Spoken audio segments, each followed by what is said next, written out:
Na-improve mo na ba ang financial profile mo kay bangko? Dahil kapag improved ang financial profile mo kay bangko, wow, ang taas ng trust ni bangko sa'yo. Ang taas ng tingin ni bangko sa'yo.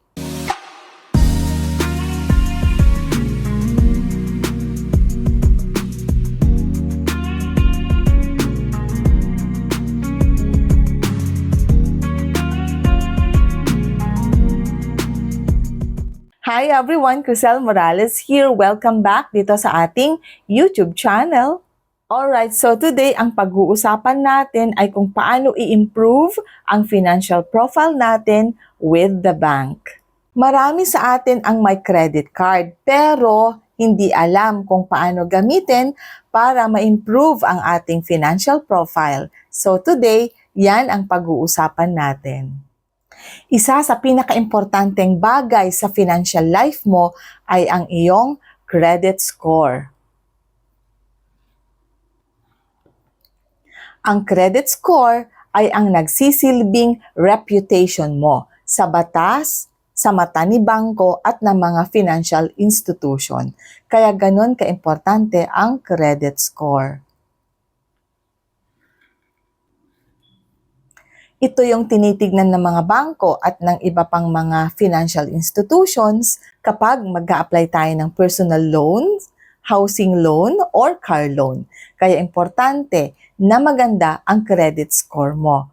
Kung baga, yun yung pambato mo. Kung baga, yun yung pambungad mo. Kasi yun yung reputation mo sa mata ni bangko at ng mga financial or lending institutions. Kapag maganda ang record mo with the bank, maganda at mataas ang credit score mo.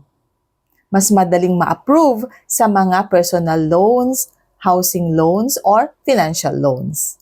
And what is the key? Paying on time. Paying on time is the key. Kailangan huwag kang ma-late. Isang late mo lang sa pagbabayad ng credit or isang late mo lang sa pagbabayad ng credit card bills mo, nakaka-apekto na yan sa credit score mo. So kapag nagbabayad ka on time, ang credit score mo tumataas din. Kaya nagiging maganda ang reputation mo with the bank. Nagiging mabango ka sa kanila. Yun yung mga pagkakataon kung minsan na ang bilis talagang, kaya kung minsan, ang bilis talagang magtaas ni bangko ng credit limit natin kapag maganda ang records natin with the bank. Meron nga akong mga kakilala, ang credit limit nila nagiging 500,000 na nag-i-increase over time. Meron nga akong mga kakilala pa na 1 million, 2 millions, at nag-i-increase ito dahil maganda ang kanilang mga records, yung reputation nila, yung credit score nila with the bank. The truth is, hindi naman kasi lahat tayo pinagpala.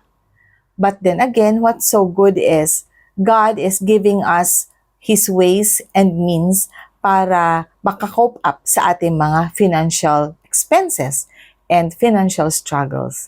And borrowing from lending institutions, borrowing from the banks, from our credit cards, are some of the effective ways para makakope up tayo sa ating mga financial struggles and financial expenses. Hindi masamang umutang, basta ang importante, marunong tayong magbayad on time with the right and correct amount. Maaring sa ngayon, hindi natin nakikita ang value or importance ng credit score.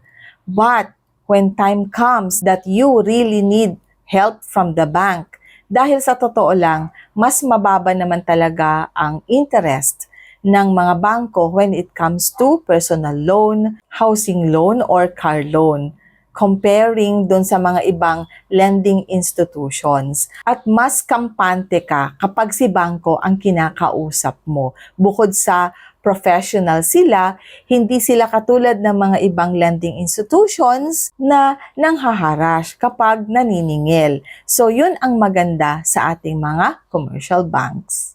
Now going back sa credit score, sana makita natin ang value nito.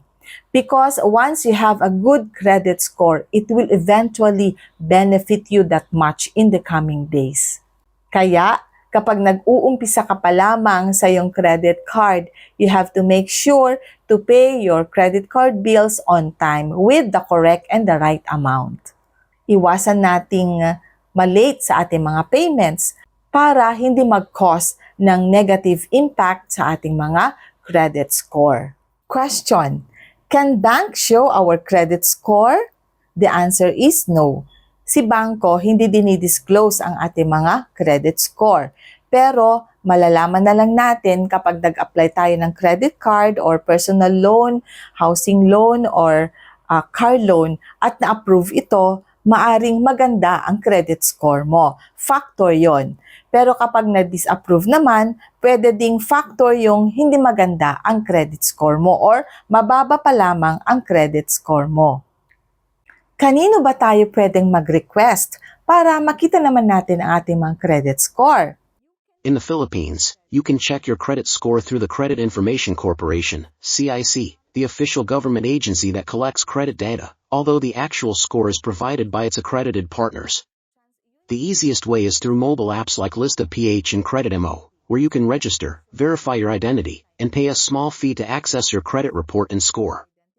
You may also request it directly from accredited credit bureaus such as CB Information Incorporated and CRIF Philippines, with most services now available online for convenience.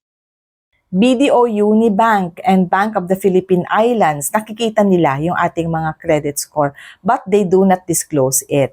Malalaman na lang natin kapag na-approve tayo at na-disapprove tayo, yun na yung basis. Kaya ngayon pa lang, kung gusto nating magkaroon ng magandang reputation by having a good credit score, start paying your credit card bills on time. That is the key, paying your bills on time. There you go, natapos na po tayo for our content for today, for our video for today. Maraming salamat po sa inyong lahat for tuning in. And thank you for always trusting our channel, our videos. At sana po sa mga dumadaan lang na hindi pa nag-subscribe, sana po ay mag-subscribe kayo sa ating YouTube channel. Meron tayong notification bell down there. Tap that so that you'll always be notified kapag meron tayong bagong video. Maraming salamat po. And always remember, kahit marami tayong pagsubok sa buhay, life is beautiful always because God is so good. Bye everyone!